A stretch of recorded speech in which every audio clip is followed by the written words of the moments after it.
naye mmwe abasiraamu kyama kye kyemulina mu nnaku zammwe enkulu tolabayo simanya press conference za security kulungamya abantu bute bwe banaacakala simanya kuteeka eno maje simanya kuteeka eno security simanya traffic simanya biki ne zino za accident zitera okubeerawo mu nnaku endala mu butuufu yewo mmwe tezirabikalabika kyama ki kyemulina mu nnaku zammwe enkulu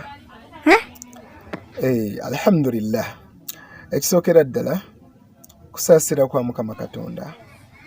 kusaasira kwa mukama katonda kuba ye muteesiteesi wa byonna waddembe okukola ekyo kyabeera yagadde ate waddembe okukiremesa oba okukiziyiza era bwabeera ng'ayagadde. Ekyokubiri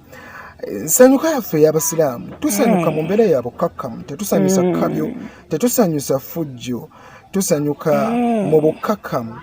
n'ensonga endala ate nga nayo nkulu omusiraamu tatamiira 24/7 abeera soba tetutamiira kakati omuntu ategeera essaawa 24 mu nnaku 7